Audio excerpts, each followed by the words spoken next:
Hey everyone, welcome to Hitched to Reality episode 2. In today's episode, we are going to be covering episode 2 of season 6 of 90 Day Fiancé the Other Way. Let's go. All right, so in episode 2, we started with Shekinah. Hate it. Everybody's favorite couple. So they were watching Shekinah leave for the airport.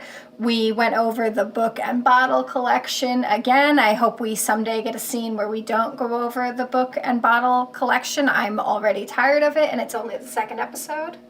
Nobody has been more proud of their sexual conquests than Sarper has. Yeah. I'm surprised that it's still attached, frankly. He could just rot off. Fall off at any point. Yeah. He's probably got so many... Anyway. She did talk about how she is going back and she wants to talk to him in person about the bottle collection. We don't care about the bottle collection or the book. We're over it. It seems like such a fake premise. Yeah. It's like just made up nonsense. It's like they're rage baiting the audience and they know it. So. And it's just the same old hats, the same thing over and over and over. Right. She talks about the letter that she's going to bring with her. 141-page letter from her ex-boyfriend. 143 pages. 43? Yeah, not that it Even makes longer. a difference. Well, it's like, that's not a letter. Right. That's a book. A book, it is a book. And she calls it giving him a dose of his own medicine. Which always works. That's how successful relationships operate, is, give and take, they call it. So. Yeah, it's gross. Okay, so goodbye, Sarper and Shekinah. We don't care about you. But I have a feeling they're going to be around for a long time. Forever. And they're in every episode in so many scenes. It's just gross. Okay, so then we move on to Dempsey and Statler.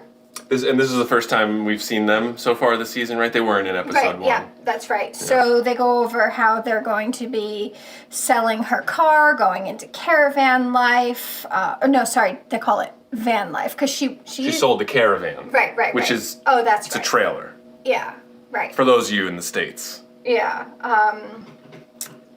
Let's see. There's going to be a lot of conflict with those two. Not that, and I mean, there always sort of has been, but like, Statler is like so uptight. And I mean, she's... Yeah, she goes over in this scene how she's been diagnosed as an adult with ADHD and also some autism. Yeah. So she feels like that sort of like explained things about her.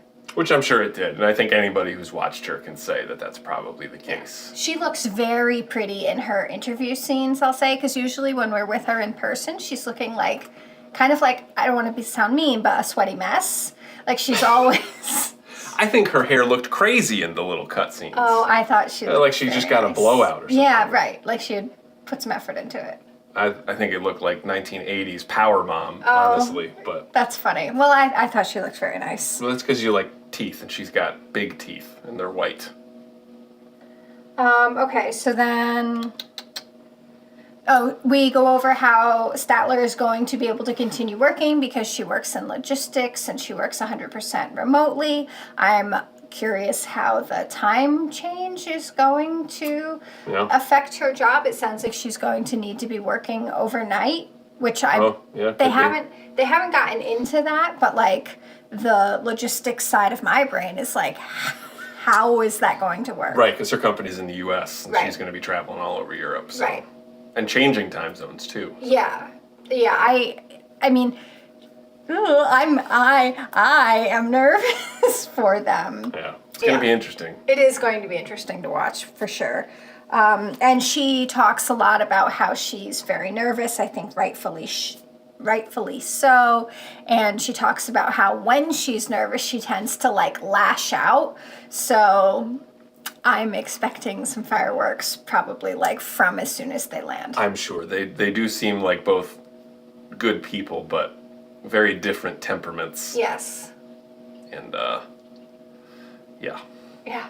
We shall see. It's going to be juicy, I think. Juicy. Okay, so then we move on to James and Tatha. Let's see. Talks about how she doesn't get the chance to say bye to his family because they're not telling. Yeah, that's... What? That's insane. Like leaving it to the last minute is its own level of insane. Yeah. But leaving it so last minute that you don't even say goodbye to the people you've been living with, right? Don't they live For with 2 this years, family? yeah, or however long. Yeah, so they're moving to Indonesia. Right. So like they could potentially not. So she could potentially not see his parents for years. Yeah. And she's you don't not say even going to goodbye, get to yeah. say goodbye. And like That's rough. he works for the parents' family, so like the family has been indirectly or directly supporting them. Yep. Oh. What? Yeah. Just very, very questionable. Well, it's like you gotta all these people and it's like it's almost like when they cast this show, they're saying like, do you have a secret that you're hiding from your family? Because we need you to have one of those. So if you don't, please add one. Yeah. It's like because they all have to have one. Right. Yeah, and we get informed that the banana factory doesn't pay. The Banana Factory. Yeah, so Which be a great name for a male strip club. I still contend. Well, you can trademark that online. No, okay. Okay, so the banana factory doesn't pay, and the way that now she's saying that he's going to earn money is through banana chip sales. But it's like they're gonna buy the banana chips from her parents and then go resell Right, them. so they have to help make them for free, and then they have to buy them. And then they have to go and sell them somewhere else where there's also like a million other banana chips. So Are there no elevators in Indonesia? I don't know. That's a great question. I mean, it seems like there ought to be better ways for them to earn. I don't think they're going to be there long term. But it's like, and I forget the name, but the guy who moved, was it to Thailand? In the other season of The Other Way? Dave and Annie? No. Okay. Because she's in the U.S. The young kid. Right, but first he went, didn't he? Yes. Yeah, because he was like, his life was falling apart. But not them. No, okay. The young guy with the mom who left him. And they built the store out in front of their house. Yeah. Right. Maybe we could insert their names here. I can't remember them. But so it seemed like very similar where their whole business model was like, let's build this shop in front of our store and then in front of our house. And then let's go to the store, let's buy a bunch of crap and then bring it back to our store and then sell it for more money. It's weird. a very interesting business model. Right. But maybe it's normal. I don't know. I don't think they're going to be there long term. I don't think that's going to be a sustainable plan for them. Right. Well, but we do learn that she speaks 3 languages, which I think is cool. And they get into the big fight in the car because she's like snapping at him, and he says, "No matter what you say it with love." Mm-hmm. I think that's a very sweet thing to say, and if that's how he can continue, at least It's something. it's something. Because But that was if we were to compare them with what's her name, Shekinah and Sarper, they don't say anything with love. They just are constantly sniping at each other. When they're All not of having these sex. couples, yeah, right. Yeah. There's just- Either they're having sex or they're arguing Yeah. So about sex things. Anyway, but they fought about the money because it was in the car ride, Right. Which I also find odd. Because if my wife if you were in like another country and we were moving to another country and you had this plan, we're going to work at your dad's banana chip factory, I would one of the first questions would be like, well, how much money do you think we're going to make? And it's like, so there's no question about that until the car ride to the airport. Right. Yeah. No, that's for odd. sure weird. And it's also, I mean, maybe he's thinking in his head, like, how much money are we really going to need? We're going to be living with her parents, and like how, cost of living in Thailand is probably obviously way lower than it is in the United States, even in, kind of ruralish Maine. Yeah, it's odd. Yeah.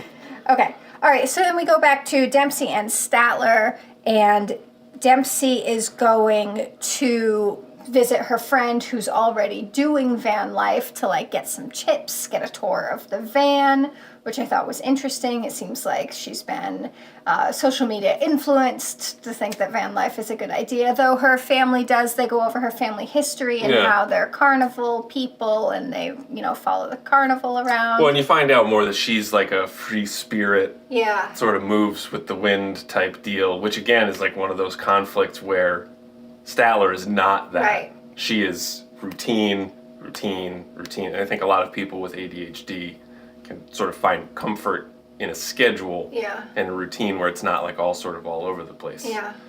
So it'll be interesting to see. But yeah, hippy dippy carny folk over there. Yeah, and the friend calls Statler a red flag. Well, but it was a red flag that she was a worrier. Yes. Dempsey was talking about things that Statler is a red flag over. Right. Well, the friend asked, I don't know, I thought that was a little, that's not what the red flag should be about. I mean, it's not like a problem necessarily that she's a worrier. I'm a worrier. Right. And sometimes it can be a problem, but it's not like it's always a problem, because sometimes I foresee problems and solutions by thinking about it. You can't just go through life willy-nilly. Yeah. But I don't think that's necessarily a red flag. I think that's more called a maroon flag. Yeah, well, she does say that she's hoping that, like, as she settles into van life, she will relax some of her anxieties. But well, I guess my issue is, like, red flag has a connotation of being something that somebody has that's like a toxic trait. I think it's more of like a red flag that they might not get along. Well, I think that's what the red flag is. It's saying this is indicative that the relationship is not going to work out because Statler is very like rigid, strict, structured, and she's moving into a van where they're going to have no structure. Right. And they don't talk about it in this scene, but I think the money thing is going to become a problem because Dempsey is quitting her job and she's not able to work remotely. Right. So we'll see how that goes. Okay. So then we go back to James. They talk about how it's now been a month and he's going to be leaving in about a week. And we get that scene with the brother where he's telling him he's going to be moving in a week. And we find out that he's done this before. Yes, that was very interesting. The brother talks about how, because I guess the brother works for the elevator company too, Yes, and whole family. hasn't told the dad, and he's like, "What do you mean you're leaving in a week? You're not even giving like proper notice. What do you think about that? Not even giving 2 weeks notice." Well, that's a red flag. Yeah. But so it's like, because you're supposed to give 2 weeks notice to a company that you worked for previously. You should give more notice to your family. Right. Because like a company, if it's a crappy company and you give them 2 weeks notice and maybe they just say like, all right, you just go home, we don't need you. And you never see them again. Right. Unlike with your family. Yeah. Yeah. Right. Family. Yeah, so the brother goes over how he met a girl, moved to Florida for her, and was it that they were only married for 6 months? I don't think they got married. I don't remember. Does it say they got married? Married once previously. Oh, okay, yeah. That's Lived in flag. Maine 6 months and then moved to Florida. Oh, married less than a year. That's what it was. So I guess even though I was like trying to give him some credit for like always say things with love, he quit his last marriage dissolved in less than a year. That's a very, very, very quick turnaround for a marriage. It is, but I mean, maybe things were really bad. Maybe. Well, obviously things were really bad. Really bad. But I mean, the not telling your family when, like, giving them a week's notice. Well, and we didn't even see him talk to his family. No, he hasn't talked to his family yet. Only his brother is the first person he's really telling. And it's a week before you leave, bro. Yeah, it's crazy. Come on. Yeah, right. And then we also talk about how he's going to try to learn the language and he's going to try to provide for her. And they talk about babies. And then he says, I don't really want to have kids.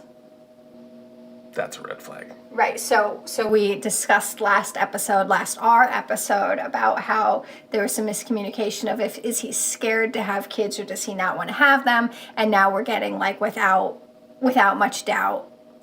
Well, and also, so like when he married Tatha, he made a promise to her dad, those 3 things, Right. to provide for her. What was the first one? Learn the language. To learn the language and give them Babies. grandkids. Yeah. And that's where he's hedging, which is not a good place to be hedging. Yeah, so, They started out looking so good. yeah. So promising. And he does say that COVID changed his views, which is possible. But, Give me a break. yeah, so, Oh, I can't bring babies into this. Like, it's... I guess, well, it's actually, like, worse off now, but anyway. The world? The world, but, like, Right. I don't... Like, COVID is, like, the least of the world's problems right now. Yeah. And the world has a lot of problems right now. We're childless by choice. And I obviously can understand someone not wanting to bring a baby into the world, but 1,000,000%. if you're married, that needs to be an open and honest communication. And you can't. That's a binary thing. You either do it or you don't. Yeah, it is interesting how many people, even on this show, Yeah. are like, well, we'll discuss it later on. Well, even Sarper and Shekinah, at first they're both like, no kids. Now all of a sudden he's like, no, I do want That kids. just I seemed lied like to that you. seemed like a way to get out of it, honestly.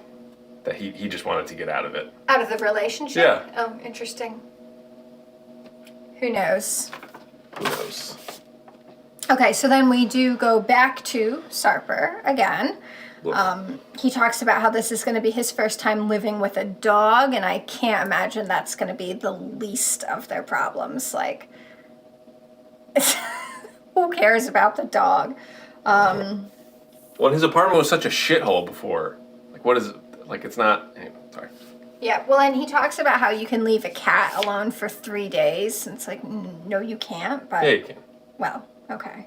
But, I mean, so, because, cats use a litter... Not to defend Sarper, but, like, his reasoning was, I don't know, if I go and whatever, you can leave a cat alone. You overfill the water dish, you overfill the feed bowl. Yeah, It's going to poop in the litter box. Yeah. Yeah, well... Yeah. But then so he goes to pick her up to the airport, crying, and... Crying like a little baby. Yeah, and that's that. That's the whole episode.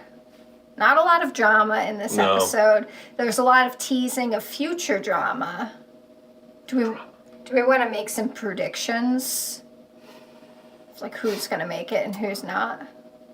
Who's still going to be together by the reunion? There was no guy going to China, Josh? No, he was not in this episode. Let's see. Well, always early in these seasons, it always seems like none of them. I know, isn't that the truth? And and we were saying last night, like, if I was in any of these relationships, I would quit all of them, I think. I don't think there's a single one of these relationships that I would stay in as either. Although I guess James and Tatha, they're already married. Right. And they're at their least problems established. aren't large enough to quit But at this point. Kids are a thing. Yeah, right. That's going to be a huge thing for her.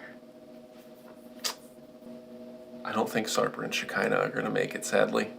I can't believe they're still together now, though. Neither can I. We were all saying, like, from last reunion when, like, the book came out, like, I would have quit it then. That was so performative. Yeah. Show you the pages in my book.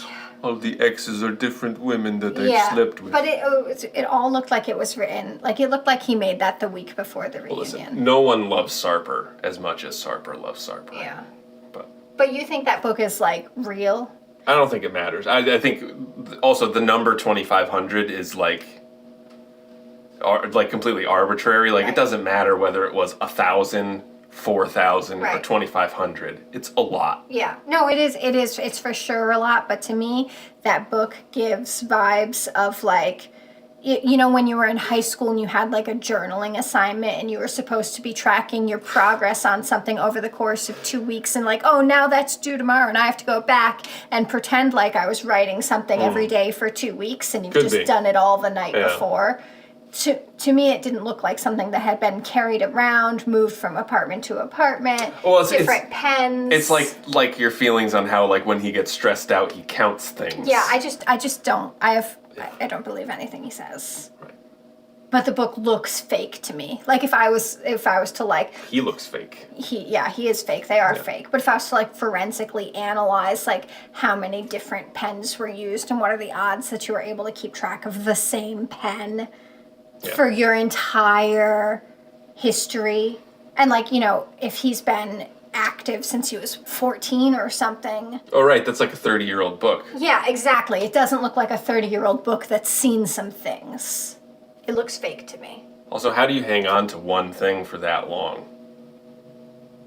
Yeah, well, I mean, you could throw it up in your attic, but you can't throw it up in your attic because you're supposed to be supposedly actively adding to it. So you Right, need so to because keep we it did in the your- math, and he was like, it was like, what, 4 girls a week for 30 years or something. Right, and so he would need to keep it like in his that many, nightstand, and yeah. he's never spilled a cup of coffee on it.